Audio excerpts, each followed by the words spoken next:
Subject English, Lesson 6, Class 7. Lesson name David Begins a New Life. Writer name Charles Dickens. ये एक novel है.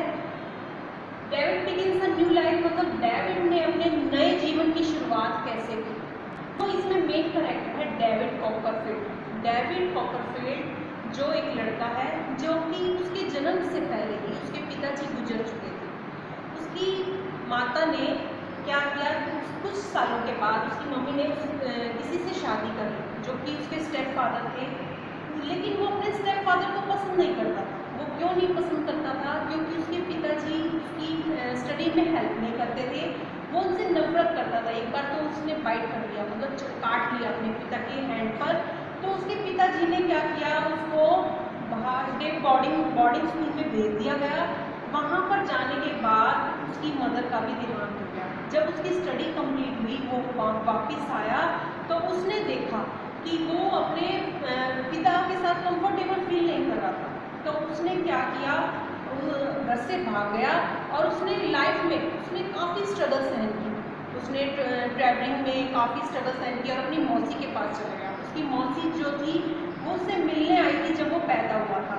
उसकी मौसी ने शुरू में तो उसको पहचाना नहीं, लेकिन उसने जब सारी बात अपनी मौसी को बताई तब उसने उसकी मौसी ने उसको अपने घर पर रख लिया. वहाँ पर एक मिस्टर डिक रहते थे जो उसकी मौसी के घर रहते थे. उसने उसको काफ़ी हेल्प की मौसी के घर. वो उसके साथ खेलते थे, काइट फ्लाइंग वगैरह स्टडी भी करवाते थे. उसके बाद उसने अपनी लाइफ को आगे स्टार्ट किया. Now we are going to read a story. David begins a new life. The New David Copperfield by Charles Dickens tells the story of David from childhood to maturity. David was born in England about 1820. His father had died before he was born. 7 years later, his mother married Mr. Edward Murdstone. David disliked his stepfather, who mistreats him for not doing well in his studies. Once while he is being thrashed, David bites Mr. Murdstone. David is sent to a boarding school called Salem House, which has a Suthless headmaster, Mr. Creakle. ये जो novel है David Copperfield written by Charles Dickens ने कहानी बताई है David के बचपन से लेकर मैच्योरिटी तक. डेविड इंग्लैंड में पैदा हुआ था. 1820 में उसके पिता उसके जन्म लेने से पहले ही मर गए थे. 7 साल के बाद उसकी माता ने मिस्टर एडवर्ड मर्डस्टोन से शादी कर ली. डेविड अपने सौतेले पिता से नफरत करता था क्योंकि वह उसको पढ़ाई में हेल्प नहीं करते थे. एक बार दोनों में कोई प्रॉब्लम आ जाती है.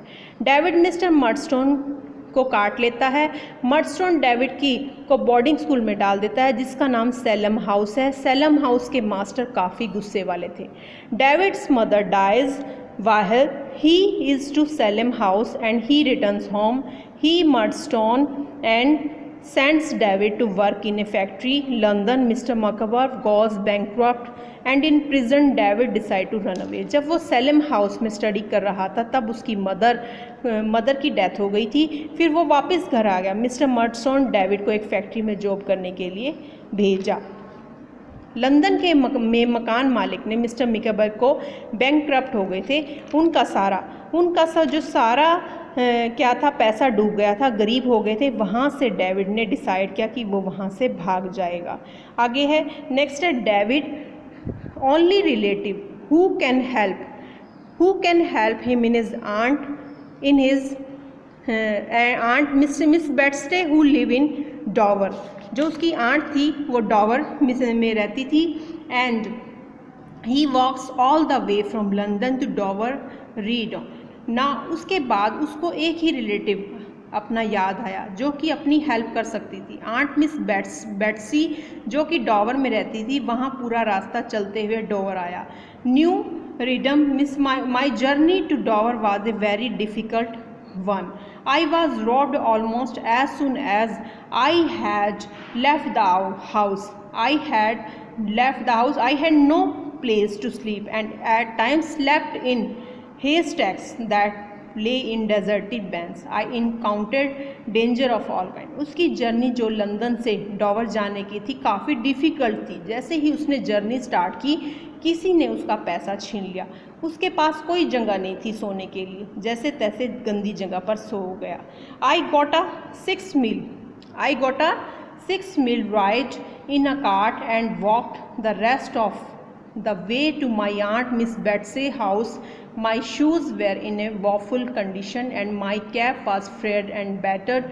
I looked miserable in my clothes that had been torn and soiled with heat, devoured grass. While searching for Aunt Betsy's house in Dover, I met her house handmaid. She led me to the house where I was destined to find refuge and care. 6 मील तक किसी cart में बैठकर गया और 6 meals के साथ सारा रास्ता पैदल आया। उसके बाद शूज़ बिल्कुल फट चुके थे और उसकी टोपी जो थी, उसकी टोपी का पूरी बिल्कुल थ्रेड निकल चुकी थी और कपड़ों से बिल्कुल मिसरेबल लग रहा था, जैसे कि इसको लूट लिया है। बिल्कुल गरीब जैसा फटा हुआ सारे कपड़ों में, गर्मी से उसका रंग उड़ चुका था।